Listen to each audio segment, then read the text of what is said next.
Amidst optimism on improving Indonesia's business climate, the current fact about Indonesia is being considered as the least interesting investment destinations definitely become a strong message that Indonesia should fix investment obstacles as soon as possible. And in this segment, I would like to present you some data about Indonesia's current investment climate. And the first one will be about the numbers of foreign investment that failed to invest in Indonesia from June to August 2019. Let's check the data. Based on the data, we can see that the numbers of investment that failed to invest in Indonesia by June to August 2019. Basically, 33 companies leaving China and plan to expand their business abroad. Well, this is the opportunity for Indonesia as well. But unfortunately, 23 companies had an agreement to invest in Vietnam. This is leave the big questions mark for Indonesia. And of course, 10 companies had agreement to invest in Cambodia, India, Malaysia, Mexico, Serbia, and Thailand. So where is Indonesia actually? And the director of the World Bank for Indonesia, Rodrigo Chavez, had a meeting the coordinating Minister Maritime Affairs, Luhut Binsar Panjaitan, to follow the meeting that had been done before between World Bank and President Joko Widodo. One of the topics that had been discussed was about 33 companies that leave China, not interested in reallocate their business to Indonesia.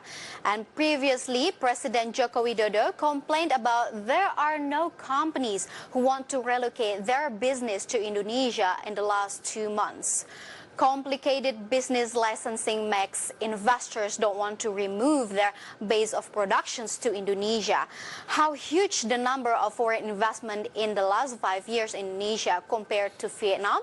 Let's check the data. So as we can see through the data, we can compare between Indonesia and Vietnam when the numbers of investment get into the countries. Indonesia, for example, it's 1.9% to the GDP, while Vietnam, on the other hand, it's 5.9% to the GDP. And President Joko Widodo admitted that he received information regarding the reluctance of 33 companies to invest in Indonesia from the World Bank's representative office in Indonesia. He even mentioned the detail about as much as 23 companies choose to move their business to Vietnam and establish business and their business there. And another 10 companies planning to invest their business to Malaysia, Cambodia, and Thailand. And the next graphic, we would like to focus on some indicators of ease of doing business in Indonesia compared to Vietnam, of course. Let's check the data. As we can see through the data, this is the indicators of ease of doing business between Indonesia and Vietnam.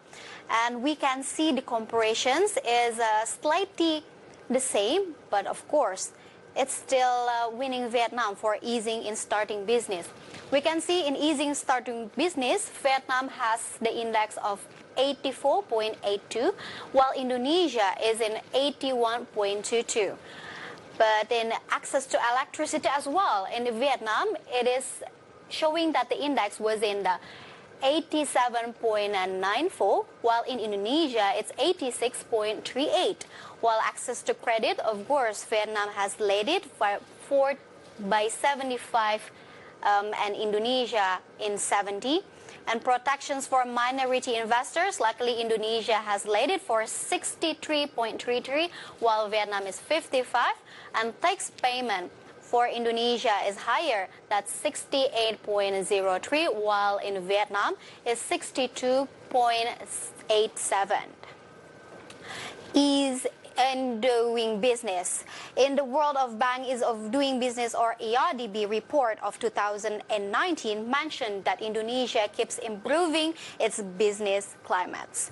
Based on ERDB rating 2019, Indonesia's position is still left behind neighboring countries such as Vietnam in the number of 69 and Singapore in number 2, while Malaysia in the number of 15 and Thailand number 27.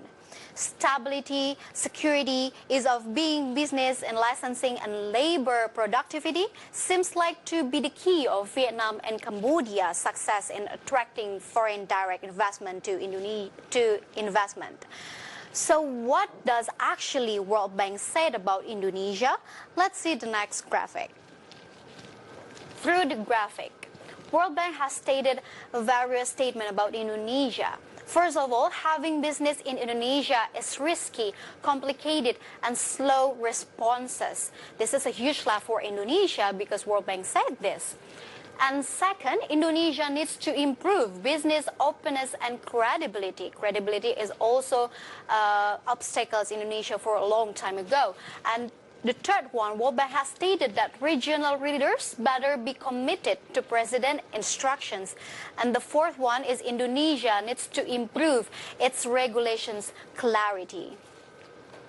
Rodrigo Chavez from World Bank said that Indonesia is not listed in global chain, indicates low foreign direct investment to the country. This also indicates the loss of productions activities as well for additional value. This has also affected the number of jobs provided, and Chavez hoped the ministers have effective solutions to handle the problem. The ministers are also expected to discuss and find out solutions. There was an opinion on the current investment climate in Indonesia, delivered by Enggartios Tolukita, Indonesia's Minister of Trade. Let's check the next graphic on what he said. Here is basically the quote of Enggartios Tolukita. One of the things which complained by potential investors is the differences between some explanations delivered by central government and regions, and there is no synchronizations between both. And President Jokowi regrets such condition. Investment can be quick solutions for a threat of recessions that is threatening global economy lately. And he requests that his ministers to make policy that can anticipate the challenge and have a quick impact. Hoping for the best for Indonesia in improving business climate. And that's all for today's infographic segment. Stay tuned on market headlines. We will be right back after the break.